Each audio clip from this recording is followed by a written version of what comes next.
ఎలా ఉన్నారు? నేను మీ సతీష్‌ని. ఎప్పటిలానే ఈరోజు కూడా మీకు ఒక మంచి అప్డేట్ అయితే తీసుకొచ్చాను. ఇదేంటంటే తల్లికి వందనం. ఆల్రెడీ మనం తల్లికి వందనం గురించి ప్రీవియస్‌గా వీడియో చేసాం. అయితే ఈరోజు తల్లికి వందనం స్కీమ్ అనేది రిలీజ్ చేస్తున్నారు. సో అది మీ అందరికీ తెలిసిందే, నేను కొత్తగా చెప్పనవసరం లేదు. అయితే ఈ స్కీమ్ మీరు పొందాలంటే కొన్ని చేయవలసిన ముఖ్యమైన పనులు ఉంటాయి. అవి మీరు క్లియర్ చేస్తేనే మీకు తల్లికి వందనం డబ్బులు అవన్నీ మీ అకౌంట్లోకి వస్తాయి, లేకపోతే డబ్బులు రావు.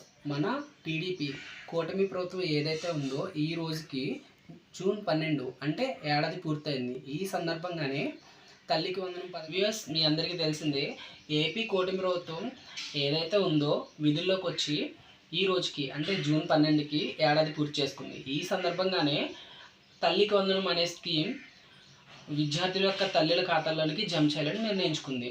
ఫ్రెండ్స్, మొత్తం ఈ తల్లికి వందనంలో 67,27,000 మంది తల్లులకి లబ్ధి అనేది చేకూరుతుంది. ఈ తల్లికి వందనం పథకం ద్వారా 8,745 కోట్ల రూపాయలు అనేవి తల్లుల బ్యాంక్ అకౌంట్లకి జమ కానున్నాయి. ఏడాది 1వ తరగతిలో అడ్మిషన్ తీసుకున్న వాళ్ళకైనా సరే, ఇంటర్మీడియట్లో అడ్మిషన్ తీసుకున్న వాళ్ళకైనా సరే ఈ తల్లికి వందనం పథకం అనేది లబ్ధి చేకూర్చు. ఇందులో ముఖ్యంగా చెప్పుకోవాల్సింది ఏంటంటే, ఈ సంవత్సరం ఫస్ట్ క్లాస్లో ఎవరైతే అడ్మిషన్ తీసుకుంటున్నారో లేదంటే ఇంటర్మీడియట్లో అడ్మిషన్ తీసుకుంటున్నారో వాళ్ళకు కూడా ఈ తల్లికి వందనం అనే పథకం లబ్ధి అనేది చేకూరుతుంది అని ప్రభుత్వం మనకి ఆల్రెడీ చెప్పింది.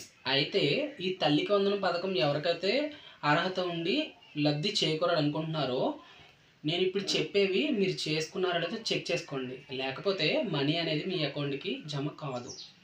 అవి ఏంటంటే, ఫస్ట్ మీ తల్లులు ఎవరైతే ఉన్నారో వాళ్ళ పిల్లల్ని మీ హౌస్ హోల్డ్ డేటాలో మ్యాపింగ్ అయ్యారో లేదో చూడండి. ఒకవేళ చేయకపోతే కనుక మీ దగ్గరలో ఉన్న గ్రామ వార్డు సచివాలయంలో హౌస్ హోల్డ్ డేటాబేస్ ఏదైతే ఉందో అందులో నమోదు చేయించండి. అలానే ప్రతి ఒక్కరిది కూడా ఈకేవైసీ అంటే మీరు వెళ్తే మీ ఆధార్ కార్డు అలానే రైస్ కార్డు తీసుకుని సచివాలయం సిబ్బంది దగ్గర వెళ్తే వాళ్ళు ఈకేవైసీ అనేది తమ్మించుకుని. మీకు ముఖ్యంగా చెప్పాల్సింది ఏంటంటే, మన కొన్ని డూ నాట్స్ ఉన్నాయి దీన్ని చేయవలసినవి. సో ఏంటంటే, ప్రతి ఒక్కళ్ళు కూడా చేయాల్సినవి అంటే నేను ఇప్పుడు చెప్తాను. అవి మీరు కంపల్సరీ చేశారో లేదో చెక్ చేసుకోండి. ఒకవేళ మీరు చేయకపోతే కనుక వెంటనే చేయించుకోండి ఈరోజే, లేకపోతే మీకు తల్లికి వందనం డబ్బులు అనేవి బ్యాంక్ అకౌంట్లో పడవు. సో అవేంటో నేను ఇప్పుడు చెప్తాను వ్యూయర్స్.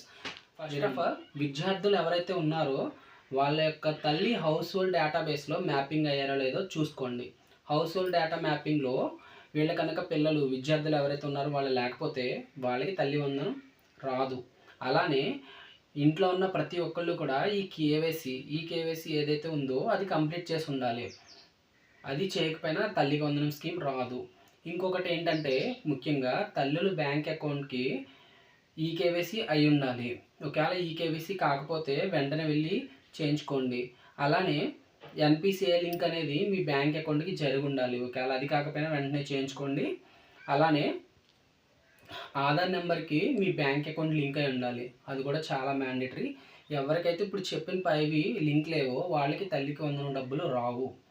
సో ఎన్పిసిఐ లింక్ మీరు ఒకవేళ చేయించుకోవాలనుకుంటే కనుక మీ దగ్గరలో ఉన్న మీ బ్యాంక్ బ్రాంచ్ ఏదైతే ఉంటుందో అక్కడికి వెళ్ళి మీ బ్యాంక్ అకౌంట్ ఆధార్ కార్డ్ తీసుకుని వెళ్ళి అక్కడ రిలేటెడ్ అఫీషియల్ ఎవరైతే ఉంటారో వాళ్ళని మీరు కలిసి మాకు ఎన్పిసిఐ లింక్ ఉందో లేదో చూడండి, ఒకవేళ లేకపోతే కనుక వెంటనే లింక్ చేయండి అని చెప్పేసి. ఇదైతే మన టాపిక్ ఈరోజు.